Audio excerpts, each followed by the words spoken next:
And hello, everyone, and welcome to the Pumpkin Copter Cast, a good old podcast about video games. Today I am joined by David, Lloyd, and Larry. Larry OG, yay!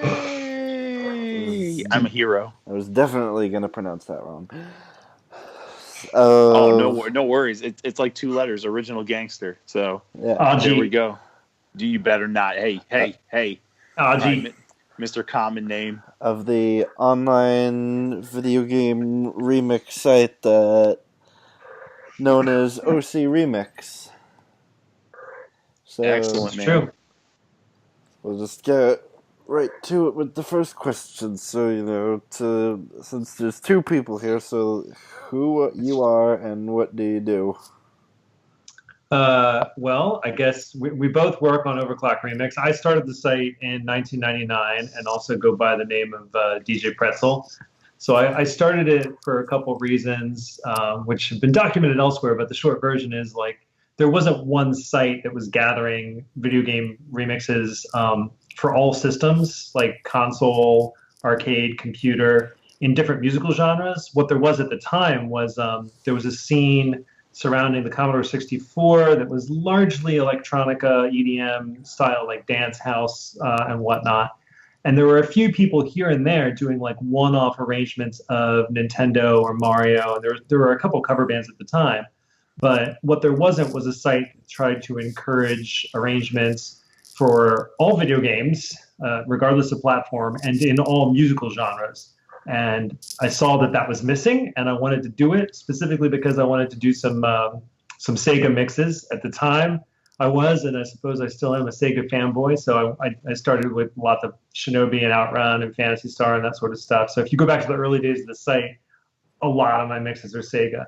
Um, that was in late 1999. So December 12th, 1999 was the day the site kind of officially started, but it started picking up steam and getting more popular, in 2000 and 2001. And then Larry, you joined us in. Well, I joined as a.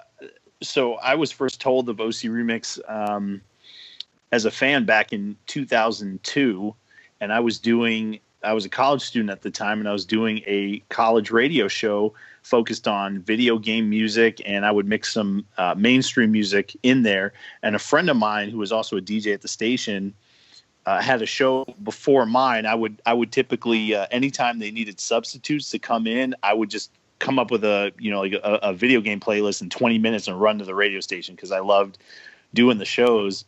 And so when I substituted one time, a friend of mine said, "Hey, man, you're playing video game music. Have you heard of this site?" And at the time, it was remix.overclock.org. That was the old URL for it. And he told me to check it out. He was big into the Castlevania mixes at the time. And I told my best friend from high school about the website. And when I mentioned that all the music was free, and there were about maybe 500 remixes at the time, he grabbed everything at once and just one by one he got everything just to get it because it was free. And so he did all the hard work for me in terms of getting all the tracks.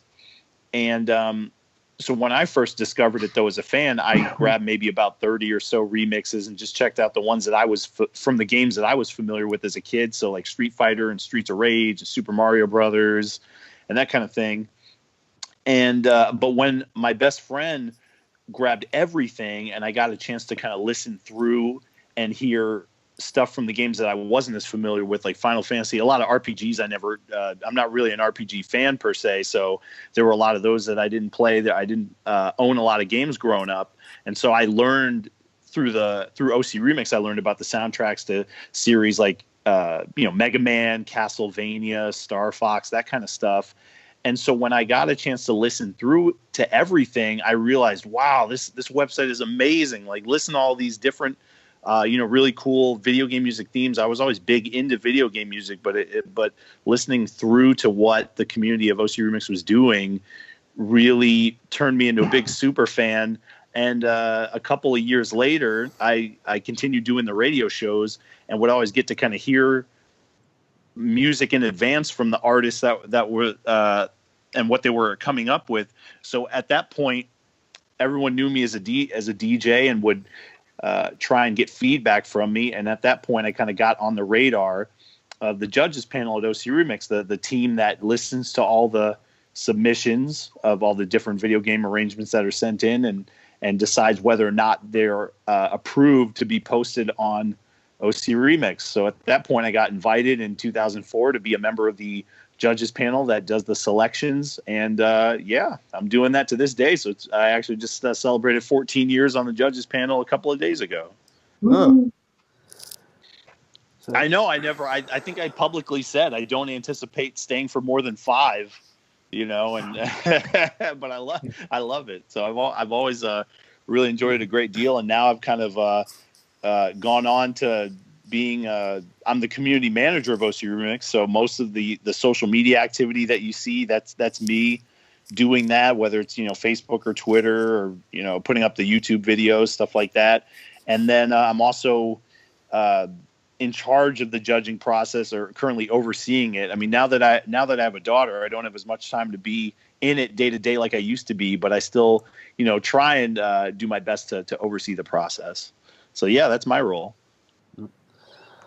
I think the first song I ever discovered, I discovered OC Remix 2 was, goodness, this is probably like 5 or 6 years ago. I believe it was Mario's Sleigh Ride, which... Oh, yeah, man, the one-ups.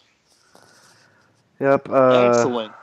That always, every Christmas, that song peaks and gets a lot more fans. So I love it because it's a pretty evergreen track as far as people discovering it. Every year we get new people that find OC Remix through the sharing of Super Mario Sleigh Ride. So yeah, and that's a pretty awesome arrangement, kind of combining Super Mario World music along with the you know, some traditional Christmas themes. Yeah, because I know basically nothing about music or like what all of the people who make music through the technologies do.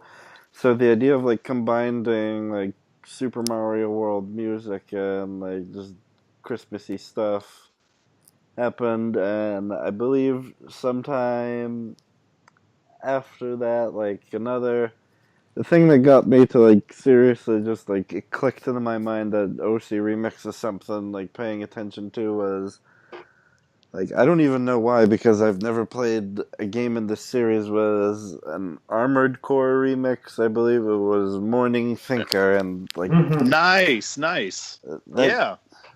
Like that, and that's when I just started realizing that this is a thing I could be like consuming every day.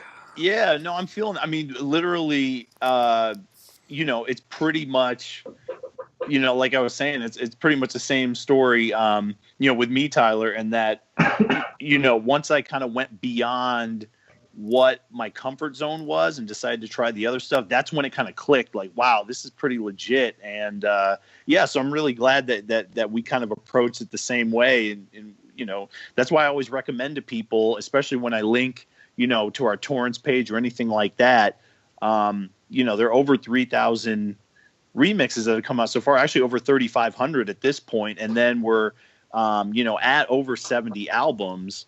So I always really strongly recommend that. I mean, obviously when you get started, you want to look at the stuff that you have the most kind of nostalgic connection to. But once you get past that point, you know, don't stop. I mean, like literally, like I was kind of alluding to before. I mean, if my best friend from high school hadn't grabbed everything and did the work for me, we wouldn't be talking right now. You know what I mean? I wouldn't be as in depth and as appreciative of what the community was doing had I not decided to check more of that out. So yeah, props for checking out the Armored Core album. That was by Matthias Hagstrom Yert, which, you know, is always, I only learned how to pronounce a few years ago. But yeah, Matthias is a legend. I mean, he's doing some really good stuff with Propeller Heads. Is that right, Dave? Oh yeah. He was pretty instrumental, as I understand it, in some of the later builds of Reason. He's the front man. I mean, he does videos and everything. And Reason is a piece of software that a lot of remixers use to make mixes. And he now works for the company that makes it. which happens to be in Sweden, which is where he lives. So, it all kind of fits together. But it's cool to see him representing Propellerheads using the software that before he was employed by them, he was making video game remixes with. It's neat. Yeah, and I mean, we're proud to call him an alumnus, as well, not just because he was not just because he's a contributor, but also he was a member of the judges panel for several years as well. So, I mean, we have a lot of, really talented people that come through. Yep. And just quick side note before we proceed with the rest of the questions. A previous guest of mine some months ago is also I guess at this point like a regular OC remixer. His internet handle is AJ Despirito. Oh man, AJ is awesome, man. I've never actually gotten to talk with him like in person for an interview or at a convention or anything like that, but AJ is a relative newcomer and his stuff is excellent. I mean, he's got a Super Paper Mario mix that we just posted a couple of months ago.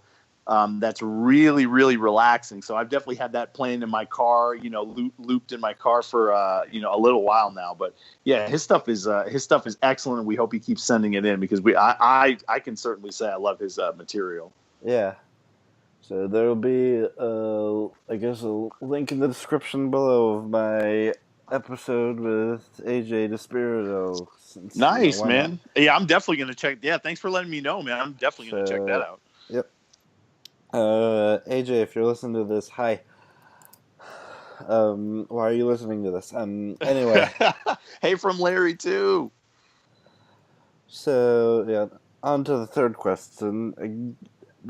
Again, this is just, to you guys, this is like an insultingly obvious question, but to me, like, I'm just completely ignorant as to how any, like, a website like this functions in, like, the day-to-day. How does OC Remix work? Like, what is, like, the technical bits and, like, the business things that you'd have to explain to someone joining for the first time? Well, I mean, we keep it casual. It's all unpaid work. It's basically, volunteer work.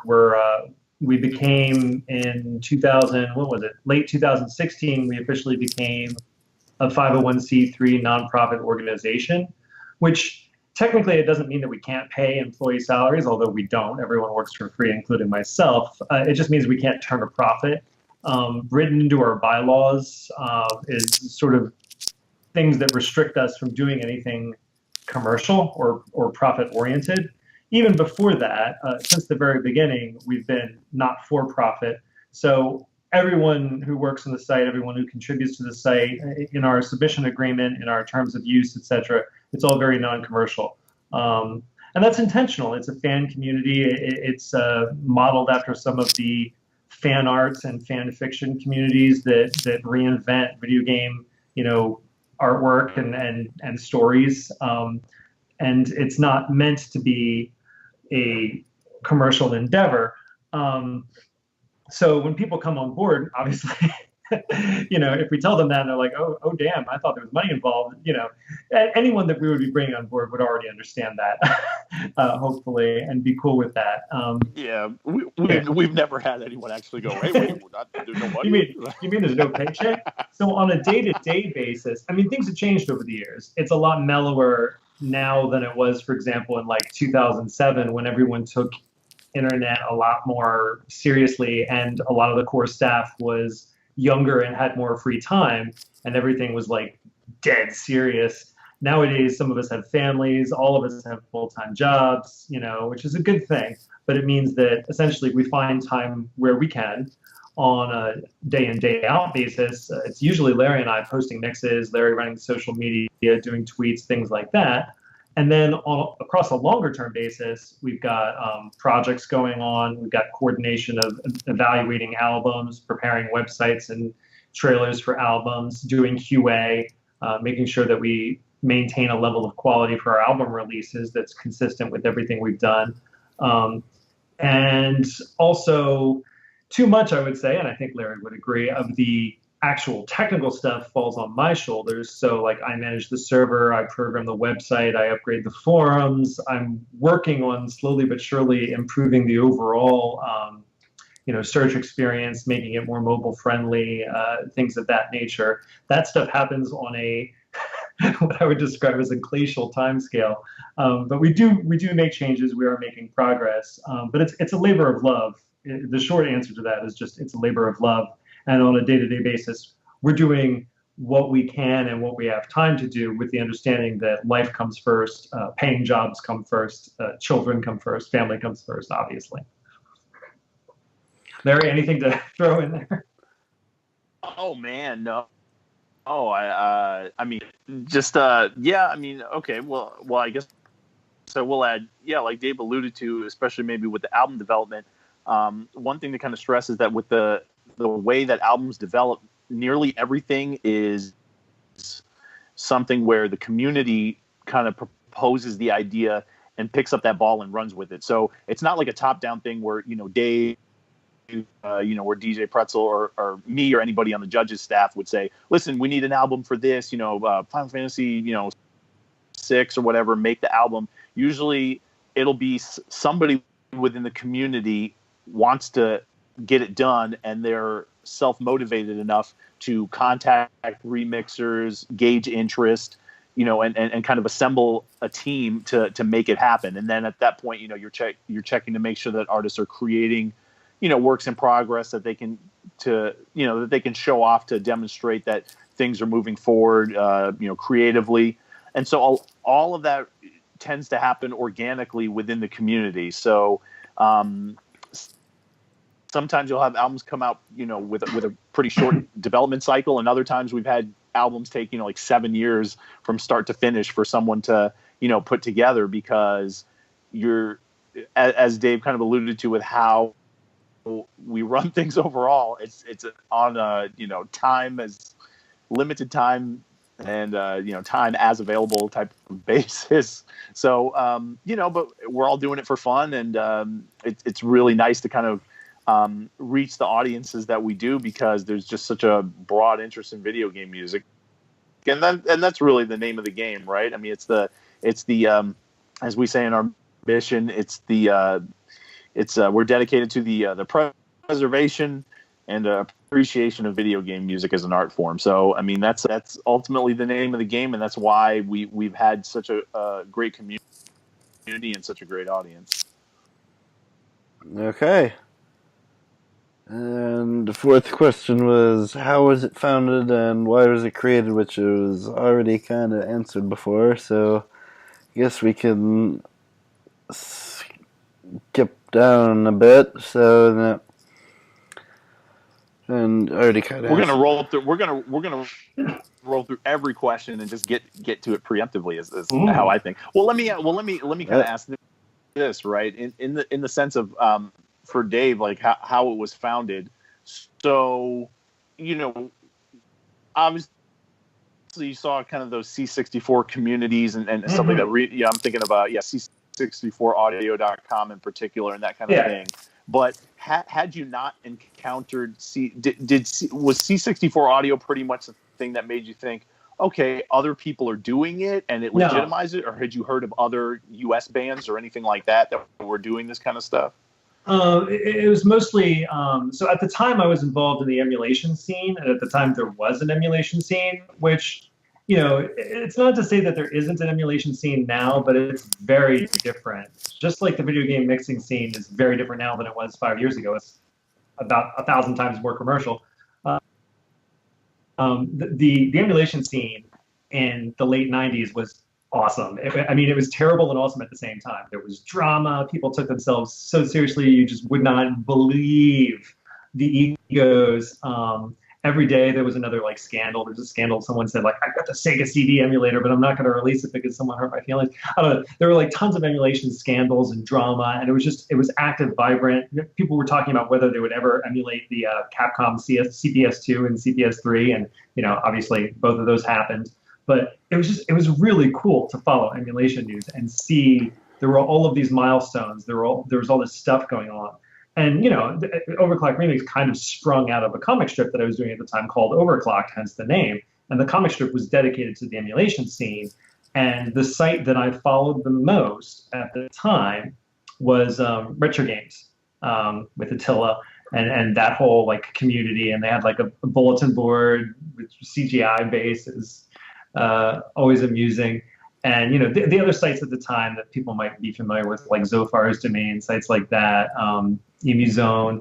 Anyway, it was a very different time, a very different scene, and I remember it quite fondly. It's gone, but Retro Games was my source for emulation news, and every once in a while they would post, hey, this dude did a Castlevania mix in heavy metal, and it was like once a month, and they linked C64 audio, they linked that sort of thing. So every once in a while I was being exposed to that through the emulation scene, and specifically, Retro Games. So that was kind of like the catalyst, not C64 audio. I didn't stumble across that. I stumbled across that through the emulation scene and those sites specifically. Nice, man. Yeah, hey, I'm learning new stuff too. Hey, go for it. So, yep, on to my favorite question that everyone understands perfectly and absolutely no one is ever confused by. In your professional opinion, is video games? Okay, is video games? I am an English major, so help me out here. What are we shooting for, Larry? Do you understand? Is this a meme? Don't ask me. I'm just an old man at this point. I'm like internet old. What are the acceptable answers? If I say 42, is that wrong? It's one of the Do video games cause violence? You can take. I'm going to choose to take it in whatever direction that I want to take it in, which is video games don't cause violence. Come on, guys. Come on, man. Why don't we get a clarification? Are we supposed to interpret? Is this like the suitcase in Pulp Fiction where you're meant to interpret it however you want? Pretty much. Ah, okay. I mean, because is video games art or is video games? It really does. It's actually surprising, like, just how many different answers I've gotten from some of the other people, because other people just take it as a straight goof, whereas others give, like, a actually complex, heavily detailed answer as to the natures of video game as an entertainment medium. So just whatever floats your boat. I'm a literalist, so I'm probably going to take it the over serious way and not the goofy way. So the way that I can segue this into something meaningful relative to Overclock Remix, and someone was just complaining about this on our staff channel on Discord the other day, is that Overclock Remix specifically focuses on video game music, and we have our own definition of what that is. For example, it does not include there's Just Dance and Guitar Hero, which has Aerosmith and Britney Spears and whatever. And just because it's in a video game doesn't make it video game music. It has to be, I believe our language is something to the effect of, it has to be either explicitly written for or initially popularized by, i.e. associated with the game and published first and, made popular by the game. It can't just be like Britney Spears, music is in Just Dance, so therefore a Britney Spears remix suddenly becomes the video game remix. The other thing that we do is say, well, what's the difference between like video game music and, for example, the Me creation music on the Nintendo Wii? And someone tried to, and it's really catchy music, and I love it. I'm not crapping on the Me creation music at all. But if you think about it, and we had this conversation, we took it very, very seriously, as we tend to. The Me creation music is not a game. It's part of the operating system on the Nintendo Wii. It's not software that you buy for entertainment purposes. However you might define a video game, this is more like an operating system function. So would we allow someone to, remix the Windows startup sound because it happens to be a part of an operating system that plays video games? No, we would not. Therefore, even though it's a video game console, we explicitly said that the Me creation music is not acceptable. So we take the question of is video games very seriously at Overclock Remix. Okay. Very seriously. That's excellent. And our art, or is video games art? Yes. Okay. You know, actually, Yep. Lara, I could talk about that too. Is video games art? Because you say yes, but then you say, well, what does that Go even for it. mean? Well, look, when you say is anything art, is banana art, is like is my foot art, It is could blank be. is blank art? The answer should always be yes if you're forced to choose between yes and no, because no is restrictive and yes is, flexible and expressive, right? So you're never going to say no. But if you wanted to have a conversation about like art versus entertainment and what are the Mm-hmm. things that distinguish art from entertainment, Mm-hmm. one of the things that distinguishes art from entertainment, if you want to even have that conversation, would be like exploring the human condition, being complex, avoiding oversimplified themes, for example, of good and evil. Some games do that, but to me, it's a little problematic because right now, in my mind at least, the games that come closest as a whole to what I would call art are the more abstract games like Journey and Flower and that anything that made by that game company.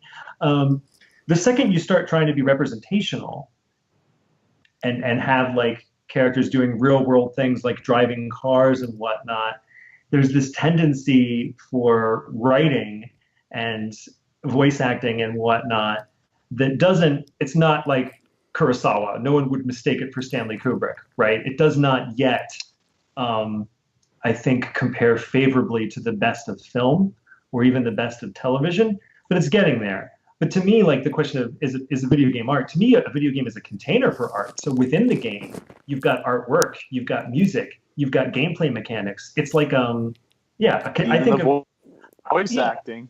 Well, on occasion, yes. As a general rule, I find it more on the entertainment side. Like the voice acting, anything representational usually lands for me more on the entertainment side. That's just how I perceive it. But I think of video games like unilaterally as containers for amazing art. Overall, the entire game itself as art, I'm sometimes I have to hedge a bit. But as containers for art, like abso-freaking-lutely. So I don't know. I don't if that's a meaningful distinction that anyone else has made. I apologize for stealing it, but that's how I think of it. Okay. Nice. So you touched on this a bit earlier, but you mentioned like a specific year when OC Remix started to like gain a large amount of attention. Now, was it just like a gradual thing, or was there like a specific incident that caused it to get to just like gain a lot more notoriety in like the internet public? I think there have been milestones along the way that opened us up to new audiences. Certainly, when we decided, and yes, at the time it was a decision to to do things on social media and start posting mixes to YouTube. Nowadays, it's like, well, why on earth wouldn't you? But at the time, it was a decision because we were like, well, what if this drives traffic away from the website? And well, hell yeah, it absolutely has. But it's not an option. You just kind of have to do it if you want people to know who you are and what you're doing. You can't not be on YouTube. Um, uh, so like when we embraced social media, those were points, milestones in the site's history where we started picking up attention. When we released certain albums, I would say Final Fantasy VII Voices of Lifestream in particular, there was a big push for that. It got a lot of attention. It's a freaking great album in my opinion. Yeah. It's also a very popular game. It has its And own. that was back in 2007 Yeah, for it that has album. very, Yeah. very large fan base. And when we did HD Remix with Capcom for Street Fighter 2, that was definitely like that opened us up to new people. When we did again with Capcom the Mega Man 25th anniversary album, which was actually a commercial album, that was attention. And then back in the day in 2001 and 2002 when it was gaining steam, I think there were just a lot of artists out there and people interested in making music who did not have an outlet. And this is before YouTube and SoundCloud and all these other places became de facto. This is before music releasing and publishing I and mean, distribution. pre iTunes. So I think Yeah. probably the most common place that you might see, and honestly, it wasn't even arrangements. It would be maybe original work, but the most places I would see artists have a presence was probably mp3.com at that point. Yeah, and another thing, like a lot of people found us through Napster and WinMX and like peer-to-peer sharing back when that was Yeah, far more of a thing than it is Kazaa now. and BearShare and And LimeWire.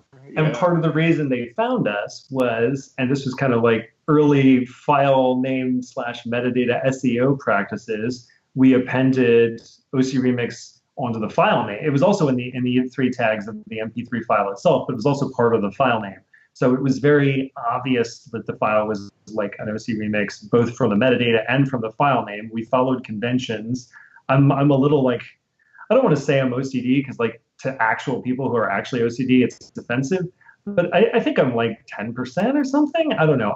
I like conventions. I like consistency. Larry's like this too, which is why we get along. um, we are relatively meticulous in naming and QA on our files and metadata. And I think actually part of our gradual build at the time was through P2P, people finding the files and the files having what they needed to trace it back to us was a big deal. Oh yeah, I mean sometimes, yeah, it is getting in the weeds a little bit, but I know, I've had discussions on people say, okay, well, it's a little weird to have in the album name of the files the URL of the website. So could we, maybe y'all will change it to, Overclock Remix or OC Remix or something. And I have to, I always push back. I'm like, no, because that is how people have found the website, and we still regularly get people that go, yeah, I found it because I found something online, and look, there was a link to the website and everything said ocremix.org, or in the file name it said OC Remix, so I googled OC Remix and it brought me to your website. So yeah, I mean it works. We've gotten a lot of people there. And one thing that Dave didn't even mention was back in I guess it was 2002, Electronic Gaming Monthly, back in the days when magazines were more relevant. That was Print. the coverage on that. Print, Print yeah. Yeah, that was like gosh, what was it, it wasn't even like a full page article or anything like that. It was just maybe a sidebar in one issue of Electronic Gaming Monthly. And I mean, this is before I even heard of it, and you got a lot of traffic off that. The other thing was early on, I think even before before PAX existed, Penny Arcade existed, obviously long before PAX did. And Gabe and Tycho knew about Overclock Remix.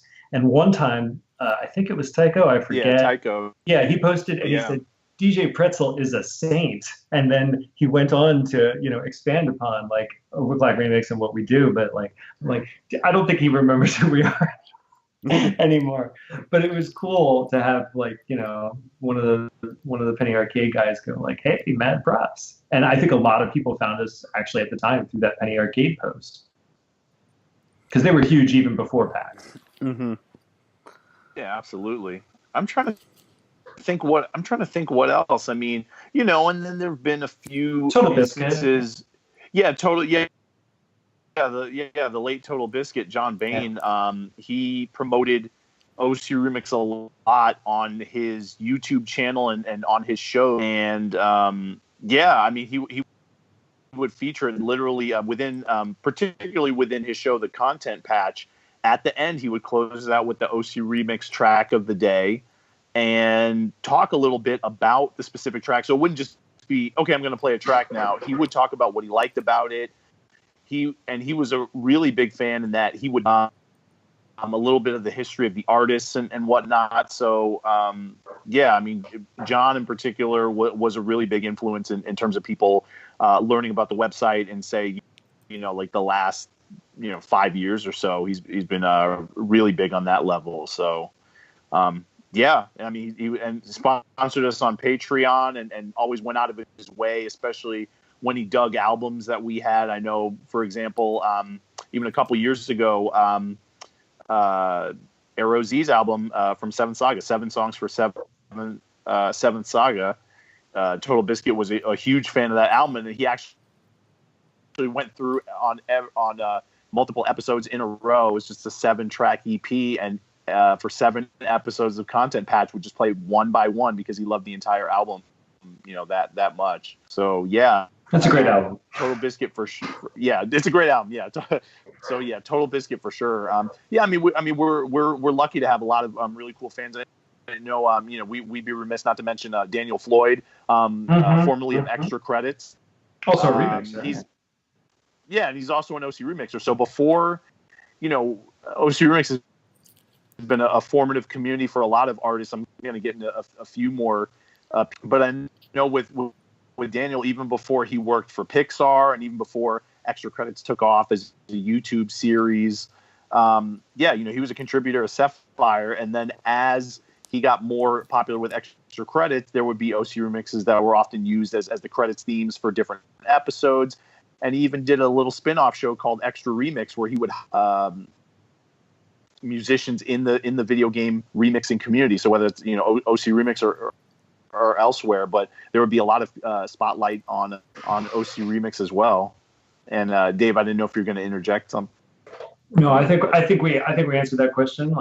Basically, it's been a gradual thing, and there have been milestones along the way. And I think we covered a lot of the big ones, the good ones. Well, I'll add a little bit more, just because I don't know if we'll end up circling back to the topic. But over time, we've been around nearly 19 years at this point, and so the other thing is.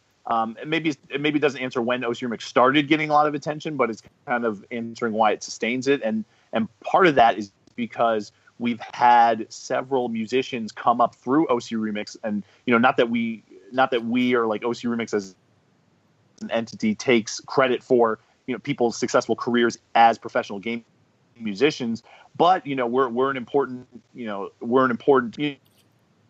part of that growth and that development. So we've had Zircon, Andrew Reversa. He's doing some stuff not just as a musician, but as a independent game developer with his game Tangle Deep. We've had Jimmy Henson, Big Giant Circles. He's done some really cool AAA scores. Massive and he's oh yeah, I'm sorry, yeah. So Will Roger, Busta Tunes. Yeah, he just did he's done stuff with Star Wars, Call of Duty, Tomb Raider. He's always doing lots of big projects. Danny Baranowski, of course, with Super Meat Boy, The Binding of Isaac. Even looking at stuff like Invader. I think he scored the trailer for Invader Zim. They're bringing that back on Nickelodeon, so kind of going into the cartoon realm.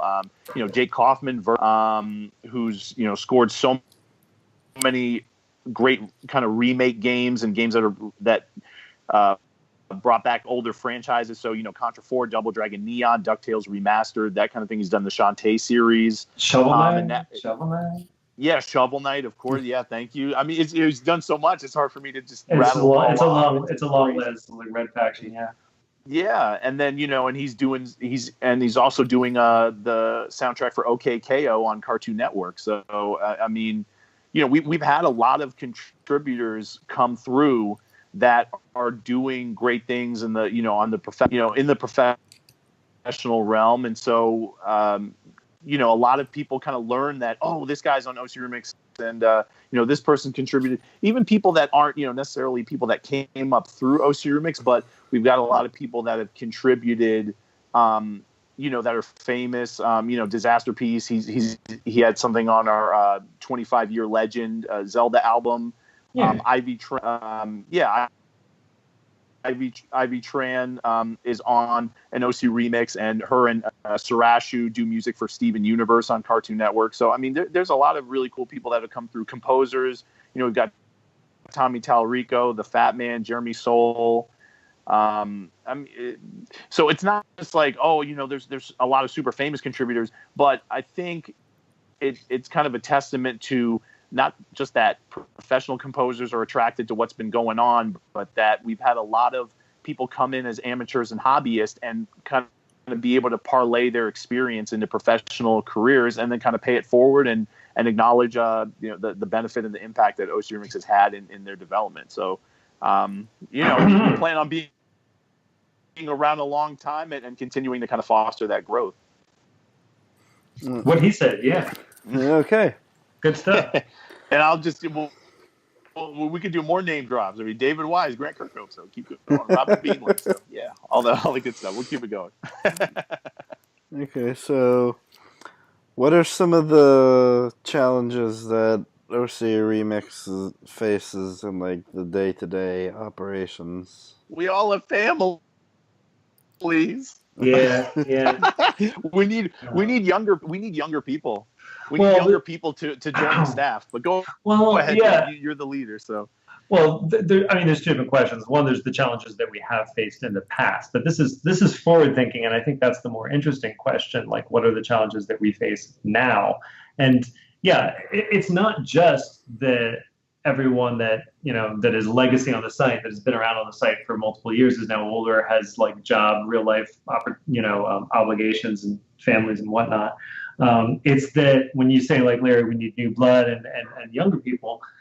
I mean, it's a good thing and a bad thing, but things have become a little commercialized, and it's a gig economy, like the Economist and all the headlines like to point out. People are more likely to do freelance, music for profit, get the licensing, sell an album, or just do something that has a revenue attached to it, and the younger generation did not grow up on the internet that we grew up on, and the internet that we grew up on was just frankly less commercial. It was smaller. Wild West. It wasn't. Yeah. Well, actually, yeah. I mean, it was, oh yeah. There were good things. There were good things and bad things about the old internet. I mean, people took themselves more seriously.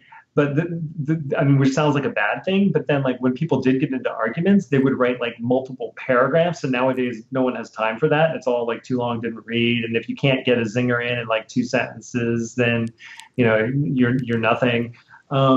At any rate, the fan fiction, fan art, fan mixing communities all kind of grew out of an internet that's a little different from today's internet, both in how commercial today's internet is, how quick it moves. It's like it's just lightning quick. Everything is like, okay, this is cool. Okay, next. Oh, this song is 5 minutes long. I don't have time. I'm gonna listen to a minute. Trying to convince someone to listen to an Alicia Dragoon, jazz mix in 2007 was a little bit easier than I think it is today.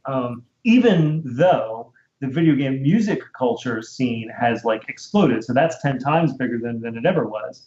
But with YouTube and SoundCloud, people will just ask the question, and they should. They should ask the question, why would I ever submit to OC Remix if I can just post my music on SoundCloud and more people can hear it, arguably? It's a fair question. I think along these lines too, because I realize that other people do. Our value added is in our longevity. We're going to be around for decades. Some of these sites like SoundCloud has kind of teetered a couple times, and it's like, is it going down? No, someone's going to buy it out. It'll survive. Who knows? We've been around longer than YouTube. We've been around longer than some of these other sites.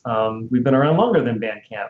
People want to release free music on Bandcamp, but you run out of free download credits, and then people are paying for your unlicensed video game arrangements. Not a great situation. We're a nonprofit. Explaining that to people today takes some time, and time is what people today don't seem to have. So our challenges are the same challenges that anyone doing anything similar to what we're doing. It's the same challenges they would face too. Anything that involves a little bit of nuance, a little bit of time, a little bit of commitment beyond just clicking here and there a couple times. It's a little bit more involved, and in 2018, involved is like a dirty word. So our challenges are myriad. Our challenges are wide and far. Our challenges are a little complicated. But I mean, we're just going to keep doing what we do, kind of almost regardless of how popular we are. Obviously, if it's just me and Larry and we're the only ones clicking on things, at that point we might call it, throw in the towel. But our dedication is what will see us through. Things change. So as commercial and fast-paced as today's culture is, and as much of an emphasis as there is on YouTube and SoundCloud and whatnot, things change. YouTube cracks down. YouTube changes their policies. SoundCloud could just kind of disintegrate or evaporate, or who the hell knows. We'll keep doing what we do because our overhead is low, and we're doing it for the right reasons. And very few people can say that. So I feel like that's kind of the key to meeting any of our challenges is just that we're in it for the right reasons and we have the right motives and we don't have a lot of overhead, which means that we can stick around and weather, almost anything. So that's how I would put it. Mary, Oh, sure. anything Sure. to add to that? That's my little. Oh, my no, little I mean, rant. I've got a ton to add to it, but Soapbox. no, I mean, like I mentioned, I mean, I think it's just a matter of, no, and I agree with everything that Dave said.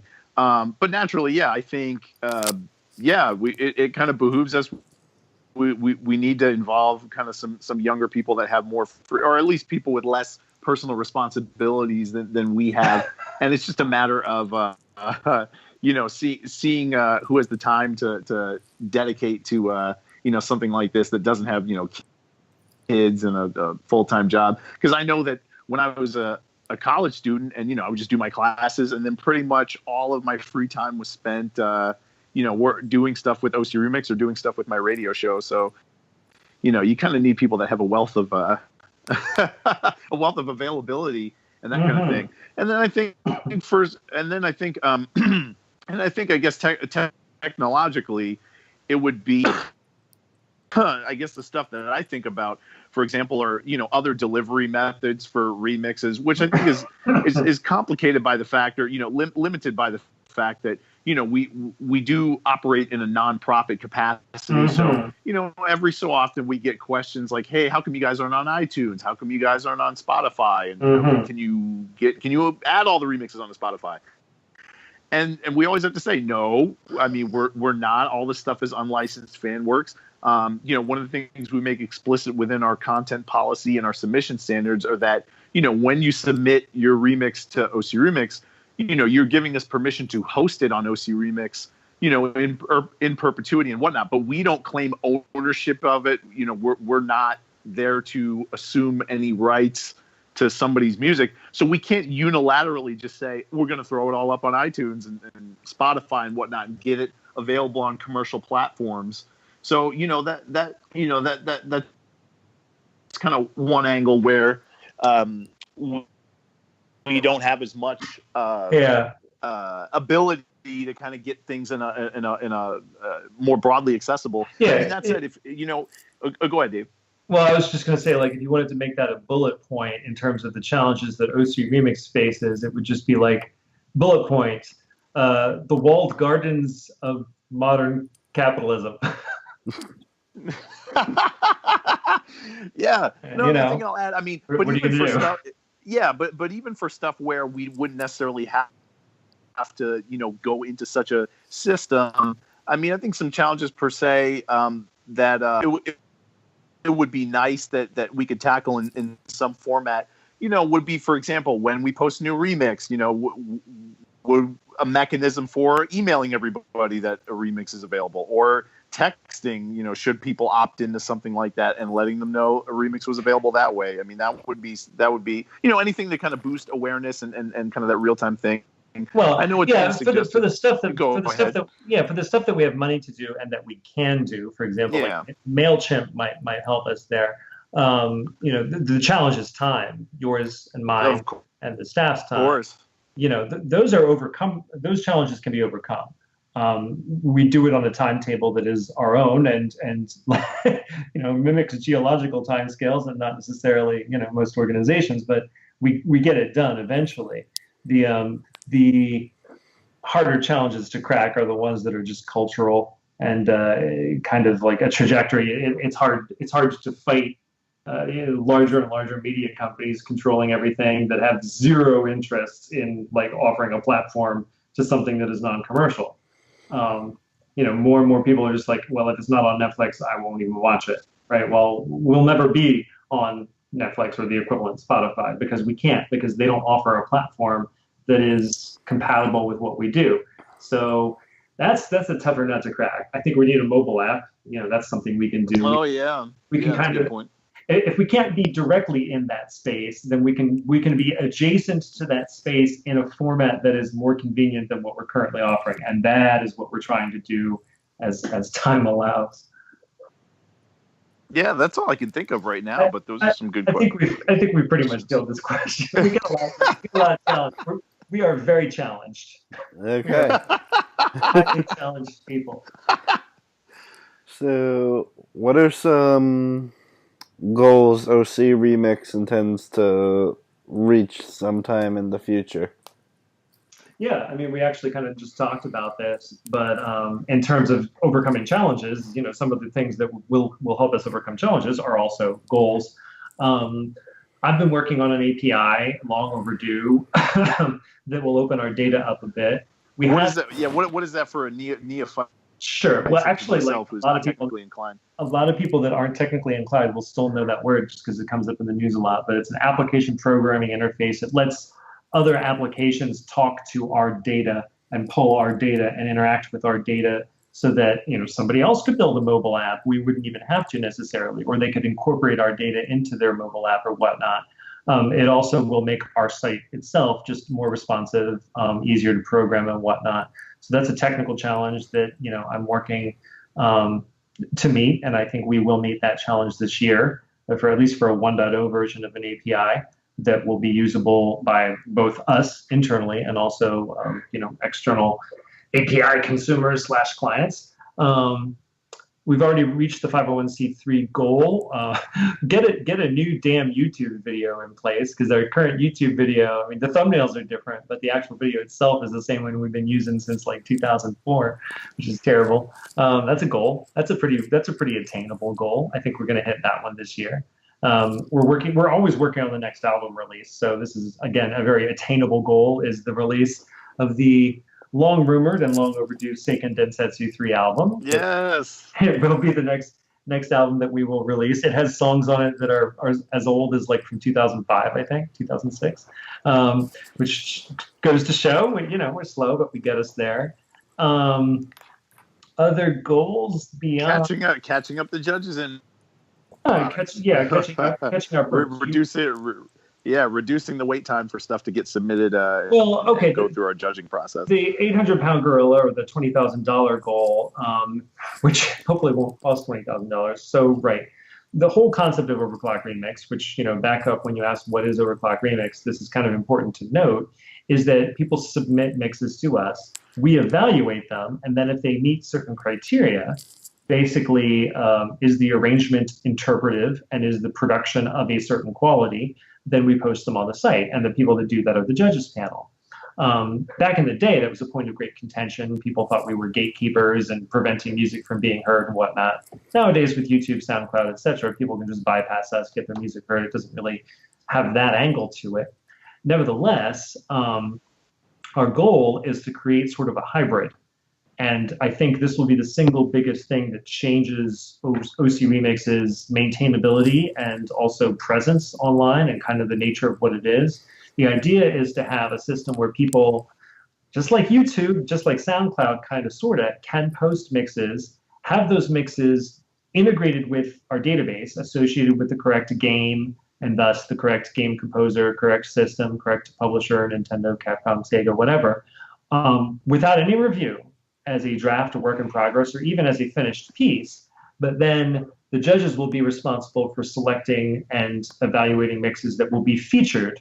And so I've been using the word featured in a lot of my mix write-ups lately, because this is the eventual plan, is that people, maybe you have to be registered on the site for a week, so that we know that you're not a Russian bot or whatever. But after a certain point in time, and some, means of authorization, you'd be able to just post your mix without any sort of, anything. You just post it, it gets integrated, people can find it, people can play it, etc. And we have moderators that would remove anything that was, plagiarizing or inappropriate.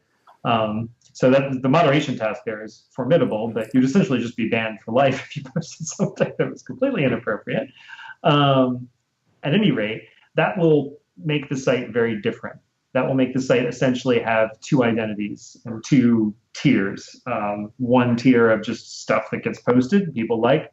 Maybe we have the ability to rate, do ratings and votes and stuff like that, but the artists should be able to disable that if they don't like that idea, just like you can on YouTube. And then the judges would be responsible for essentially wading through that body of work and finding the mixes that are flagged for submission that meet our criteria, those will be the ones that we actually feature, that we tweet about, that we do YouTube videos for, that become part of our torrents, that are essentially canonized. That's a major goal. That's been a goal for a while. I know this isn't the first time I've explained all this. It's probably been a goal for 4 years at least. And anyone who's heard me explain it multiple times, I suppose, would be a little suspicious by now, but it remains a goal. And I want to say we can get there this year. I want to get the API in place first, and we need to release Seiken Densetsu 3 or I'm just going to die. But that's the eventual goal. That will change the site quite a bit, and I think it'll make it more maintainable, more interactive, more dynamic. I think there's a cross-section of artists that don't like the fact that there's a judges panel, and they would have the ability, if they so chose, to post mixes on OC Remix, have it integrated with our database, get all the benefits of that level of integration with the site, and just not submit it, and it would just be on the site. Done. If they want it featured, if they want the tweet, the YouTube video included in the torrents, permanent, whatever, then they have to submit it. At that point, it gets evaluated, and it either is featured or not featured, but it stays on the site either way. So that's a fundamental change in our identity that it's going to be a lot of work. It's going to be hard, and we will have to go back to people and explain, hey, we're doing things a little different now. This is our new system, and hopefully you're cool with it. So that's our biggest challenge and our biggest goal, that change right there. And it does remain, my focus for where to take the site in the future. Okay. And the last question on the list is, this is just really a general question and not like video game music-y specific. Oh, sure. Why do you think video games are important? Larry, you want to go first? They're fun. I mean, it's a pretty good the answer. hell, right? I mean, that's it. I mean, look, the stuff I grew up on. So, I'm an NES kind of era player. You know what I mean? So mostly 8 and 16-bit, systems, the NES, Sega Genesis, and the Super NES. I mean, dude, they're fun. I mean, it doesn't go beyond that. I mean, some of the most fun memories I have are, playing Duck Hunt, with my brother, or, playing Mario 2 and being pissed off that he beat Mario 2 before I beat Mario 2, that kind of thing. I mean, it does tie back into the music as well for me. I think that the stuff is extremely catchy, but really, I mean, video games are just a fun pastime. I mean, nowadays in the internet age, there's an even bigger sense of community, within video games, being able to, do stuff co-op or even just watching people on people's let's plays or playthroughs on YouTube, or watching them live stream stuff on Twitch. I mean, it's not only something that's fun to do yourself, but it's a really fun kind of gathering point and sense of community for a lot of people. So I mean, that's it. It's fun, man. It doesn't really have to be anything beyond that. But it can. Well, it can, yeah. It doesn't have to. No, I'm with you. Like, that's a good answer. There's a lot of ways to answer this question, right? And like linking back up to question 6 is video games, where we explored the tantalizing concept of video games as art, right? It's like, why do you think video games are important can just be rephrased to, why do you think art is important? To which I would give, I like the answer, well, science and reason and rationality are how we explain life, but art is what makes life worth living, and I suppose worth explaining. So if video games are art, then video games make life worth living. More specifically, like this specific medium, like what's great about video games in particular. They can be art, they can be entertainment, they can be music, they can be acting, they can be narrative. I mean, they kind of are an umbrella for almost every other form of art that I can think of: visual art, sound, music, writing, fiction, etc. Plus, there's the element of interactivity, and on top of all that, video games push technological boundaries like no other art form, or entertainment form that really I can think of, in terms of putting technology in the hands of consumers. there's the technology behind Hollywood blockbusters is fantastic. It's amazing. But at the end of the day, you're watching it at home or even in a movie theater, and you're seeing pixels. You're seeing, a linear progression of, images, 24 frames per second, or whatever. Maybe faster if you're watching that, The Hobbit or something. But it's still that's the presentation format. Whereas It's video games, passive. yeah, well, it is. It is. I don't think of movies as passive per se because I think like most great movies, you're kind of thinking. Hey, I'm not passive. I yell at the screen all the time. I'm that guy in the theater. No, don't do that. Well, plus, what if you're watching live wrestling? Then it's like you're right there. You're getting body sweat. I mean, like, you're into it. Sure. But like, if you think of the things that video game programmers do, the audio things, the craziness that goes on. Like, if you've ever watched the YouTube video where like they go into everything that makes up a single frame of The Witcher 3, and like they explain all the filters, the post processing, the physics, like everything, and it's just wow. As a programmer, and as a programmer that doesn't know anything about game development and mostly focuses on business programming, I can still appreciate the level, and this is also why I was into emulation at the time. I can appreciate the level of coding and the level of thought and intelligence and just hard work and smart crap that is going on every level in video games. And it blows my mind. And I think if we can get the programmers and the people making video games these days working on other problems, I think we have some of the best programmers working on video games. And I think that's wonderful because it results in like really badass video games, right? But if we can kind of like funnel that talent and some of those tools and some of that mindset and start solving other types of problems with software, I think that technology that comes out of video games can end up changing the world very profoundly. Things like, Microsoft just released an Xbox One controller that's like for differently abled or whatever, handicapped was the old way of saying it. I don't know what the new way is. They change it all the time, but whatever the most sensitive, politically correct way of saying it is, people with different abilities, they released a controller. Games can help people live their lives differently and better eventually. And I think just like, people always like to talk trash about the military industrial complex for good reasons, right? But a lot of life-saving inventions and technology came out of war. I mean, would you do it that way again? No, you would probably avoid war in the first place. And yet, because these horrific things happen, some of the best inventions in terms of like medical technology and some of even the weapons ended up resulting in technological discoveries that have benefited other fields that don't involve, killing large numbers of people. So, long story short, I think all of the tech involved in video games right now, it mostly affects, video games. But I think on a longer timetable, 10, 20, 30 years out, people won't even necessarily talk about video games that much. It'll just be interactive media, and the line between games and interactive fictional experiences and environments will be like really start getting really blurry. And I'm not just talking about like, hey, let's play PlayStation VR, and now I'm playing Wipeout, and I can look all around. In Skyrim, I can look at the guy's knee. Not that level, but like far more profound stuff. I think people will look back on this era of video games and say like this was kind of like a formative, transformative era, and I think they're going to turn into something very, very different and become like the entertainment form that is just baseline. Replacing everything else eventually, 4 decades, 5 decades, 6 decades. And in that process, all this great video game technology is going to end up going other places and doing other things.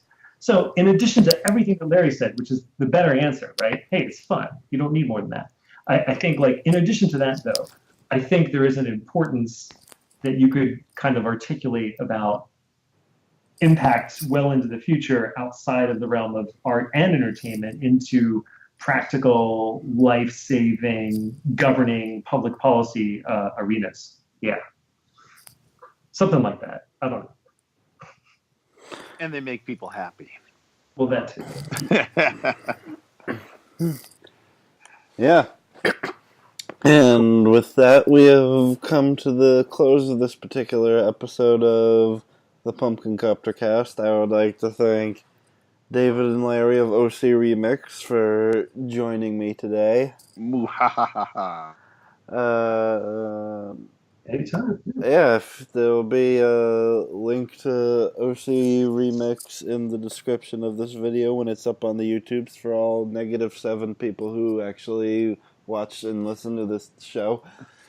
Yeah, if you enjoyed this, We can get you to -4, -3. So Yeah, we got we your have back. pull. We have pull. We're going to bring in +4 people so that you will only be -3. Yeah. Absolutely. And I will say this, just because it would be apropos for the Pumpkin Copter cast, you should either play Maki's Cauldron 2 remix, the It's Binary Baby album mix, or you could play the Zone Runners Sonic Adventure remix, Graveyard Theory. So either way, we've got some pumpkin appropriate remixes that are up on OCR that should be very fitting for the show. Yeah, and beyond that, just like, rate, comment, subscribe. Maybe follow me on the Twitters at tgourmet83. Follow Right. OC Remix, I believe, at Overclocked Remix on the Twitters. Oh, it's at OC Remix. We have everything. So, Twitter at OC Remix, Facebook at OC Remix, YouTube at OC Remix, Instagram at OC Remix, SoundCloud at OC Remix. So, at OCREMIX, and we are here for you. Okay, and yeah, that's about it. Yeah, Tyler, man, thanks for having us on, dude. Thank you. This has been the Pumpkin Copter Cast, and we'll see you next time.